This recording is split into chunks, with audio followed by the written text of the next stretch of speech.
तीर्थ में सौनक आदि 88,000 ऋषिगण लोग विद्यमान हैं। और वहाँ क्या हो रहा है कि सभी ऋषि लोग प्रातः काल में अग्नि भगवान की वंदना करते हैं। क्यों अग्नि भगवान को वंदना करते हैं? कहा कि एक बात समझ लीजिए कि ऋग्वेद अपने लोगों के धर्म का प्राचीन ग्रंथ है, सनातन धर्म का, और उसके पहले जो है अध्याय से लेके 10 मंडल तक अग्नि नारायण का वर्णन आता है। 33 प्रकार के देवता हैं। देवताओं को कोटि मतलब उतने प्रकार के भेद के देवता हैं, उसी को 33 करोड़ मान लिया किसी ने, या 33 देवताओं के प्रकार है। 33 देवता हैं, उन 33 में सर्वप्रथम अग्नि नारायण हैं। अग्नि नारायण के लिए कहा कि यदि आप कुछ न करें, प्रातः काल बिना अग्नि का किसी का जीवन संभव नहीं है। सबसे पहले क्या है कि यदि संसार में सूर्य न हो तो किसी का आत्मा या प्राण काम न करे। वेदों में सूर्य को कहा गया जगत का आत्मा। तो सूर्य आत्मा जगतस्तस्थुखश्च। सूर्य भगवान के लिए क्या कहा गया कि मानो ध्येयः सदा समृति मंडल मध्यवर्ती नारायण सरसिजा संसन्निविष्टः। मानो सरसिज कमल के फूल के आसन पे नारायण बैठ करके अपने मुखमंडल को सूर्य भगवान का जो ये गोला चक्का जो दीप्यमान प्रकाशमान दिखाई दे रहा है उसमें मुख लगा दिए हो, तो उस मुख के मंडल के प्रकाश की आभा से सारा जगत चमक रहा है। 14 भुवन तीनों लोक प्रकाशित हो रहा है। तो सूर्य भगवान यदि हैं तो ये जगत का अस्तित्व है, क्योंकि शरीर से आत्मा निकाल दिया जाए तो प्राण नहीं रहेगा। दूसरी बात कहा कि आप वही अग्नि का रूप जो है अरणि मंथा के माध्यम से समी की लकड़ी और पीपल के लकड़ी के घर्षण से अग्नि का प्रादुर्भाव हुआ, जो कीचड़ में आज लाइटर बन के जल रहा है। और कीचड़ में अग्नि न जले तो किसी के मुख में एक निवाला नहीं जाएगा। और वही अग्नि नारायण पेट में जठराग्नि बन करके गीता में कृष्ण कहते हैं कि हम वैश्वानरो भूत्वा, मैं ही एक अग्नि का रूप धारण करके जितना भी खाया पिया है उसका बैलेंस बना रहा हूँ, ठीक ठाक कर रहा हूँ, तभी तुम्हारा स्वास्थ्य अच्छा है। क्योंकि एक आदमी जो है साल भर में 22.5 मन जो है चावल दाल साग सब्जी अपने मशीन में पेड़ लेता है। तो कहा कि यदि भगवान को ठीक ठाक से भोग लगा के जो नहीं खाता है या अग्नि नारायण को खिला के नहीं खाता है, तो भगवान सबसे पहले गर्म पानी पिलाते हैं, फिर चूर्ण खिलाते हैं, फिर टैबलेट देते हैं, फिर कैप्सूल देते हैं, फिर इंसुलिन की सुई लगवा देते हैं, फिर चीर फाड़ के भी हिसाब बराबर कर लेते हैं। तो कहा कि भगवान को खिला के यदि खाएं भोग लगा के तो भोजन के बुराई को परमात्मा नष्ट कर जाएगा। जैसे मीराबाई ने विष को भगवान को अर्पण करके पिया तो उसके ऊपर विष का कोई असर नहीं हुआ। तो कहा कि अग्नि एक पेट में है और एक समुद्र में है। समुद्र के बलवानल अग्नि से समुद्र शासित रहता है। कभी भी समुद्र से जल जो है बाहर बाढ़ के रूप में नहीं निकलता। जितना भी पानी समुद्र में जाए वो सब कम ही रहता है। समुद्र से अगर तरंगे उठ जाती है तो कितना एरिया बर्बाद हो जाता है। अगर बाढ़ आने लगे तो न जाने क्या होगा, दुनिया का प्रलय हो जाएगा। अब वही समुद्र से गर्मी बन के बड़वानल नाम के जो अग्नि सबको शोषित करके उष्मा के रूप में बारिश से अन्न। तो भगवान जो परमात्मा है वो हमारे लिए जो है कृषि बारिश करता है, बारिश से कृषि होती है, कृषि से अन्न होता है, अन्न से हमारा जीवन चलता है। पकाने वाला वो, उत्पादन करने वाला वो, सब कुछ करने वाला वो, खा के पचाने वाला वो। हम लोग कुछ भी नहीं है, निमित्त मात्र है और कुछ नहीं। तो कहा कि इस प्रकार से ऋषि लोग भगवान तीन तरफ से भोजन करते हैं। यदि आप सवेरे सवेरे उठ करके और थोड़ा सा अग्नि बना करके शुद्ध रूप से एक निवाला अपने घर का बना हुआ भोजन डाल करके खाइए तो परमात्मा का भोग लग गया। आज से कुछ वर्ष पहले जो होता था घर में जो चूल्हा जो देखा होगा लोग, तो मिट्टी और गोबर से रोज लिप दिया जाता था, शुद्ध हो जाता था। लकड़ी जला के भोजन बनता था और जब खाना बनता था तो धोया हुआ चावल 2 दाना लेके उसमें छोड़ दिया जाता था, अपने आप स्वाहा हो जाता था। और फिर जब बनने के बाद टेस्ट होता था कि चावल पका कि नहीं, तब भी वो सिद्ध करने वाला चौलवा वही अग्नि नारायण को दे दिया जाता था, तो बिना खिलाए वही चूल्हा पे भोग लग जाता था। लेकिन अब जो अपने सब लोगों के घर में जो है अब आ गया प्रेशर कुकर, ये किसी कुकुर से कम नहीं है, सब कुछ सही हो जाएगा। उसके सिटी के अंदर कौन धो रहा है, और वो एक पाइप लगी हुई है तो लगी हुई है, तो वो व्यवस्था रह नहीं गया है। तो यहाँ ऋषि लोगों का सबसे बड़ा कहा कि हिरण्यगर्भ पत्नी के आसित सदाधार पृथ्वी जाम तेमाम कस्मै देवाय हविखा विदेव। कहा कि आज समाज का सबसे पहला जो है सूत्र यही है, या अपने वेद का भी हिरण्यगर्भ के उत्पत्ति का पहला सिद्धांत है कि भला एक हिरण्यगर्भ से परमात्मा ने उसको 2 टुकड़े में कर दिया, एक आकाश हो गया, एक पृथ्वी हो गया, बीच में जो है जो स्थान बचा वो चिदाकाश हो गया। तो एक परमात्मा हिरण्यगर्भ के रूप में है, भला हम दूसरे किसको हवन प्रदान करें। तो वो जो हिरण्यगर्भ है, उस हिरण्यगर्भ रूपी भगवान है परमात्मा को ये सारे ऋषि मुनि लोगों का सबसे पहला काम है अग्नि में आहुति डालना। और अग्नि में आहुति डालने से क्या होता है कि ऋषि मुनि ब्रह्मचर्य में रहते थे, और जब अग्नि को जो आहुति देते हैं तो अग्नि मृत्यु का जो है 1/4 भाग जो होता है, चौथाई हिस्सा, वो रोज रोज हवन करने वालों को वापिस कर देती है तेज के रूप में, तो उसकी आयु बढ़ जाता है। तो इसलिए पहले जितने भी बटुक विद्यार्थी होते थे सबका गुरुकुल में प्रवेश होता था, ब्रह्मचर्य जीवन में रहते थे, रोज हवन करते थे, और भारत के संविधान जो वेदादि सनातन धर्म का जो स्वरूप था उसके अनुसार जीते थे। सब दीर्घायु होते थे, स्वस्थ होते थे, तेजवान होते थे।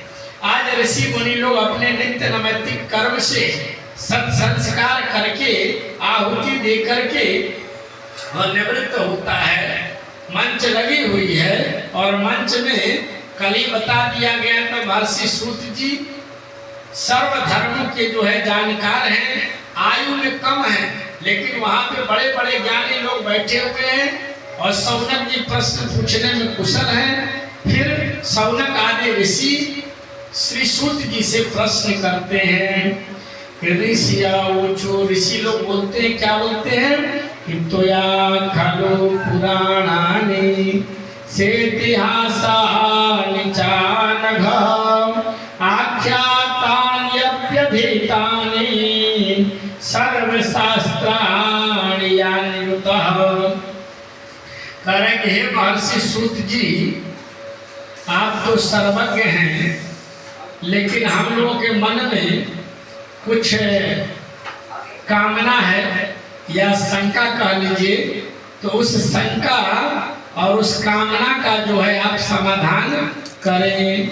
सौनक जी से ये सभी लोग जो है कह रहे हैं कि आप पुराने जो इतिहासों के जो जानकार हैं, धर्म शास्त्रों के जानकार हैं, अपने ज्ञान विज्ञान के शिक्षा के बल पे आप हम लोगों के मन में कुछ प्रश्न हैं, उन प्रश्नों का जो है उत्तर दीजिए।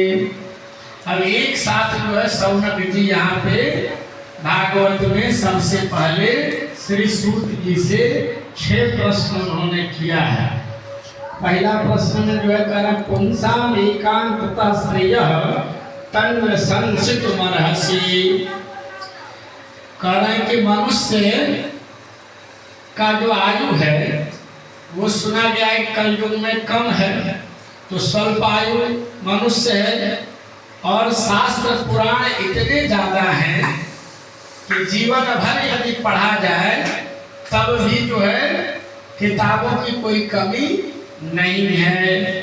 तो कहा शास्त्र पुराण ज्यादा हैं और आयु कम है, इसमें खाना पीना जीना परिवार भरण पोषण ये सब तो जो है ही है। तो ज्यादा से ज्यादा मनुष्य को क्या करना चाहिए जो अधिक से अधिक कल्याण की प्राप्ति कर सके, और जो आता जो यहाँ पे इन बातों को कोई न कोई जिनके पास हम जाते हैं कुछ ज्ञान सीखने, तो जितने गुरु जी हैं उतनी तरह की बात है। कोई कहेगा कोई पूजा करा लो, कोई कहेगा कोई पूजा करा लो। तो कहा कि जितने गुरु जी उतनी बात, जितने ज्ञानी उतनी बात, जितने समाज के अनुभवी लोग उतनी तरह की बात। तो कहा इनमें तो एक बहुत बड़ा भ्रम हो जाता है। तो परम कल्याण मनुष्य का जो है कैसे हो, तो कोई कहता है कि कुछ करो, कोई करता है कुछ करो, तो मनुष्य का परम कल्याण कैसे हो। तो पूज्यपाद स्वामी अड़गड़ानंद जी का जो आपके गुरु जी हैं, तो उनका एक पुस्तक है शंका समाधान। शंका समाधान पुस्तक के माध्यम से रामचरितमानस को ही वो ज्यादा मूलभूत गीता और रामचरितमानस को मानते हैं। उसमें से एक प्रसंग लिए हैं, वो प्रसंग है शंका समाधान किताब में कि सीता मैया की शादी हो रही है। और शादी जब हो रही है तो सारे राजा जितने हैं सब के सब थक गए हैं, कोई से धनुष उठा नहीं। जब धनुष उठा नहीं तो यहाँ तक लिखा हुआ है कि 10 सहस्र भूप एक ही बारा लगे उठावन तरही न तारा। अब बताइए 10,000 लोग मिलकर धनुष उठा रहा था, उठ जाता तो क्या सीता जी के साथ ही 10,000 लोगों से उठता? ये मजाक ही न था। जब यहाँ तक की बात आ गई तो आज एक बेटी के विवाह के लिए पिता बड़ा चिंतित है। कहता है कि अगर हम ये जानते हैं कि ये लीला देखना पड़ेगा तो भले मेरी बेटी कुंवारी रह जाती, लेकिन हम ये पंचायत नहीं करते। पृथ्वी जो है वीर से विहीन हो गया है, अब क्षत्रिय कोई बच नहीं गया। हम तो सोचे थे कि भाई ये इतनी बड़ी दुनिया है और एक से एक लोग है आएगा कुछ उठा देगा, जिससे होगा उससे सीता का मरण हो जाएगा। तो अब दशरथ जी को बड़े गुस्सा आ रही है और सब के सब बैठे हुए हैं, जिस काम के लिए आए वो काम कोई नहीं किया। तो दशरथ जी अब कह रहे हैं कि उठाऊं आस निज निज गृह जाहू लिखा न विधि वै देहि विवाहु। उस तरीके से सीधा बात ये हुआ कि अरे निर्लज्जो, अब भी थोड़ी शर्म करो, तुम लोगों से जब ये धनुष नहीं उठा तो आशा लगा के यहाँ किस लिए बैठे हो? अपने अपने घर की ओर जाओ। लेकिन इतनी सारी बात जब होती है तब वहां पे जो है लक्ष्मण जी जो शेषावतार हैं, राम जी परम शांत हैं, तो राम जी या लक्ष्मण जी को कोई भी जनकपुर वासी अभी ये नहीं जाना है कि ये दशरथ के बेटे हैं और ये क्षत्रिय। सब ये जान रहा है कि विश्वामित्र के शिष्य हैं, तो विश्वामित्र के शिष्य हैं। विश्वामित्र चूंकि राजा भी थे, ऋषि भी थे, तो बाण भी चलाते थे और पूजा पाठ भी करते थे। तो ये भी बाण सीख लिया है विश्वामित्र के साथ रह के। गुरु जी का चेला है तो पंडित जी होगा। तो अब जो है कौन जान रहा है कि राजा का बेटा है? तो जब ये व्यवस्था जो है, और इधर लक्ष्मण जी को क्रोध आ रहा है कि विश्वामित्र मांग के राम को लाए हैं, लक्ष्मण को नहीं। लक्ष्मण तो आए हैं सेवा करने के लिए राम का। तो बोल रहे हैं आप गुरु जी के अधीन हो सकते हैं, लेकिन मैं तो गुरु जी के अधीन नहीं हूँ, मैं तो आपका सेवक हूँ। और बताइए क्षत्रियों के लिए ऐसी बात हो रही है, तो हे भैया यदि जोर और अनुशासन पाऊं तो कर दूं कि ब्रह्मांड उठाऊं। हे भैया आपकी यदि आज्ञा मिल जाए तो गेंद की तरह मैं इस पूरे ब्रह्मांड को लात मारे को उछाल दूं, पृथ्वी चली जाए रसातल में। और क्रोध में आते हैं तो कहते हैं कांचे घटकी में डालो फोरी। जैसे कुम्हार का घड़ा जो है कच्चा रहता है तो हाथ से दबा दिया जाए तो चूर चूर हो जाए, तो आपकी की यदि आदेश हो तो मैं पूरे ब्रह्मांड क्या इन सब के साथ साथ सब धरातल को ही मैं चूर चार करके रख दूं। अब राम जी सोच रहे कि थोड़ा सा शांत हो जाओ, ऐसा कुछ थोड़े यहाँ हम लोग करने आए हैं, तुम यहाँ उत्तेजित मत हो, समझा रहे। ये स्थिति को देख करके और इतना गुस्सा, तब ये पता चलता है कि ये लोग भी कोई इधर उधर वाले नहीं हैं, ये क्षत्रिय हैं और क्षत्रियों के बारे में इस तरीके की बात हुई है तो ऐसा जो है आक्रोशित हो गए। अच्छा, इतना बड़ा सब राजाओं के यहाँ चिट्ठी गया था, तो अयोध्या तो बहुत बड़ा राज्य था, उसके यहाँ चिट्ठी क्यों नहीं गया? तो यहाँ बताया जाता है कि एक समय की बात है कि एक नगर में एक राजा के यहाँ मिथिला में ही एक पेड़ सूख गया था मंदिर के पास। तो उस बरगद या पीपल का पेड़ था जो भी सूख गया, तो वहाँ एक नियम रखा गया था कि जो भी स्त्री रानी हो और सती हो वो स्नान करके यदि अपना कपड़ा यहाँ पे निचोड़ देगी तो ये पेड़ हरा भरा हो जाएगा। कुछ रानी ट्राई करे, कुछ रानी डर से ही नहीं आई। अब ये हुआ कि जब सब जगह से फेलियर होता जा रहा था मामला, तब अयोध्या में लोग आया। तो कौशल्या जी के दासी को पहले पता चला, रानी तक कोई बात जाने के लिए दासी को मालूम चलेगा, तो दासी कहती है कि इतना दूर जाने की जरूरत क्या है, मेरी मालकिन बाद में जाएगी, चलिए हमें उस पेड़ को हरा भरा करके आ जाते हैं। तो दासी नहा के अपना कपड़ा निचोड़ के पेड़ हरा भरा करके आ गई। तो अयोध्या में इसलिए चिट्ठी नहीं गया विवाह का कि जिसको बुलाएंगे राजकुमार को भेज देगा नौकर चाकर को, तो नौकर चाकर से बेटी का विवाह थोड़े ही करना, इसलिए अयोध्या में खबर ही मत दो। और यहाँ राम लक्ष्मण का विवाह होना है, विश्वामित्र त्रिकालज्ञ है, तो चिला बना के लेके पहुंच गए हैं कि धनुष टूटे तो भोज खाने वाले लाइन में बैठे हैं राम जी। अब यहाँ धनुष टूटने की बात आई, जब सब जान गया, लोग भेद खुल गया कि ये दशरथ नरेश के पुत्र हैं, तो सारा दुनिया आस लगा के आज बैठा हुआ है कि ये जो अब की दिखाई दे रहा है ना कि जब कोई जोड़ी तो बची नहीं है, और ये जो राम दिखाई दे रहा है 18 वर्षीय ना, अगर ये धनुष तोड़ देता तो आनंद आ जाता, और क्या जोड़ी है इससे विवाह हो जाए तो दिव्य हो जाए। सब आशा लेके बैठे और गुरु जी के आदेश हो गए कि जाओ राम धनुष तोड़ो।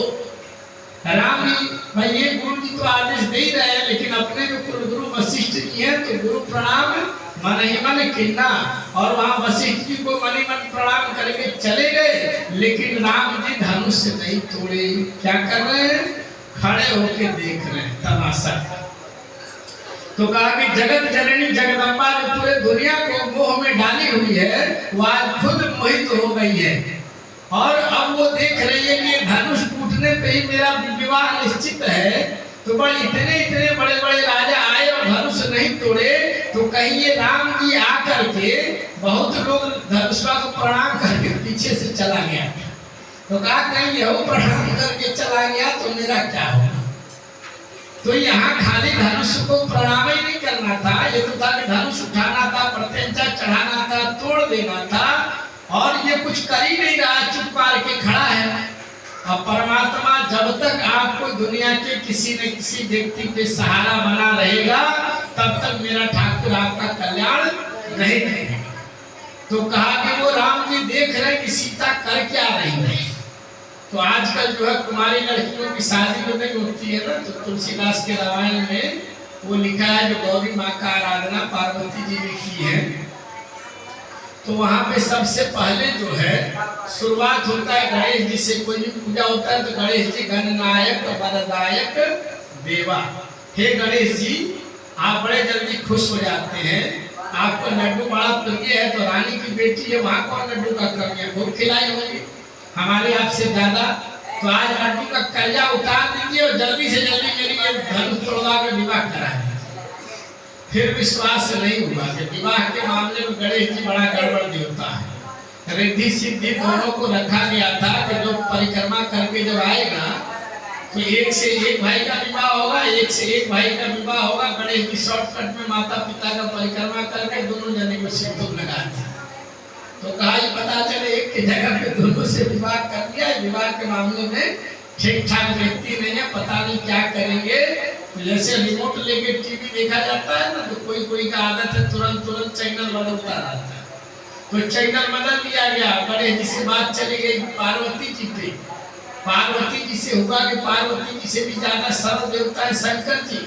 हम प्रसन्न महेश भवानी, हे शंकर पार्वती आप लोग जल्दी से आइए, और आपसे ज्यादा विवाह के बारे में कोई नहीं जानता। आप ही का नाम लेके हे सती माता सारी संसार की स्त्रियां सधवा होती हैं, सौभाग्य को प्राप्त करती हैं। तो आप लोग आ जाइए और जल्दी से ये राम जी लोग खड़े हैं ना, इनसे धनुष तोड़वा के विवाह करा दीजिए। फिर विश्वास डगमगा गया, विश्वास डगमगा गया इसलिए कि पता नहीं शंकर जी कहाँ भाग मुट्ठी छान के पड़े होंगे, और बैल है सवारी आएगा बड़ा धीरे धीरे। आना कहाँ से है? कैलाश पर्वत से। जनकपुर आते आते तो राम जी पता चले कि हाथ जोड़ के पीछे चले गए, तब क्या होगा? तब ये होता है कि गांव देवी, सुर देवी, कुल देवी, नाग देवी, फलान कोई ऐसा देवी देवता बच नहीं जाता जिसका ध्यान सीता जी ने नहीं किया। लेकिन जब कोई देवता के पूजा करने ध्यान करने पे सुनवाई नहीं हुआ, तब भी राम जी तमाशा देख रहे हैं क्या हो रहा है। अब सीता जी को शर्म आ रहा है, अब तो बड़ा बेइज्जती हो गया। कोई देवता धनुष नहीं टूटा तो कहा नाखून से पैर मिट्टी का कुरेद रही है। आजकल की तरफ सब जगह प्लास्टर नहीं था, जहाँ पे रंगशाला था वहाँ पे मिट्टी थी। तो ज्यादा शर्म, ऐसा कहा गया है कि स्त्रियों का आता है तो अपने पैर से मिट्टी कुरेदती है, तो लज्जा दिखाया गया कि सीता जी शर्म बस मिट्टी कुरेद रही।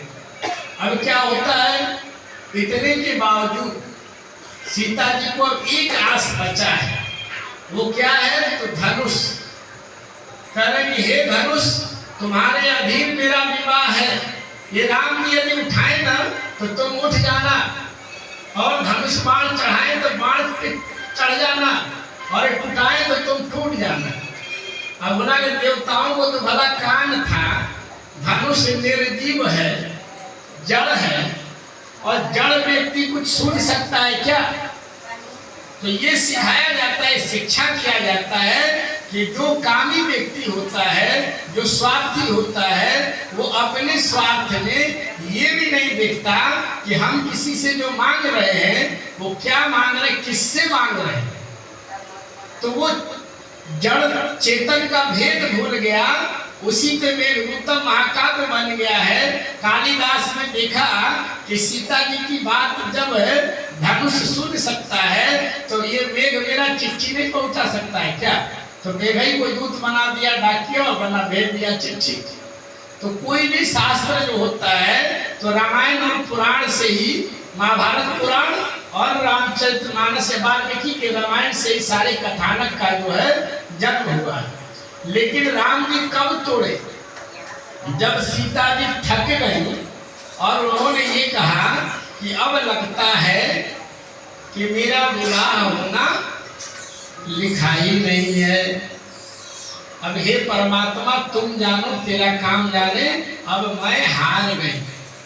दशरथ जी भी सोचते हैं, सभा के लोग भी सोचता है कि अब पता नहीं क्या होगा, मालूम नहीं, बड़ी देर से खड़ा है, धनुष तो कुछ टूट नहीं रहा है, अब शायद काम नहीं बना।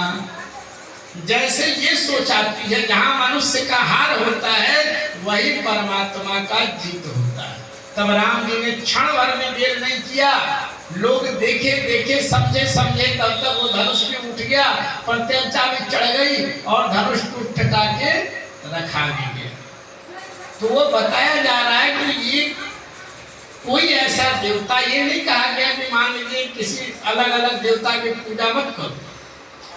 रामचरितमानस में तुलसीदास ने कोई ऐसा देवता नहीं है, चाहे वो भूत प्रेत हो, चाहे मनुष्य हो, चाहे देवता हो, यक्ष हो, गंधर्व हो, राक्षस हो, सबकी पूजा उसने की है। किसी से कोई विरोध नहीं, सब देवता सामर्थ्यवान है, सब कुछ लाभ दे सकते हैं, लेकिन किसी एक का बन के रहो, एक का बन के रहने में परम कल्याण होगा।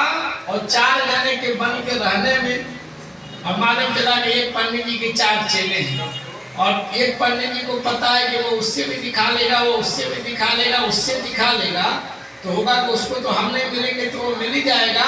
तो पता चला कि कभी चारों नहीं मिला तो उसका काम ही बिगड़ जाएगा।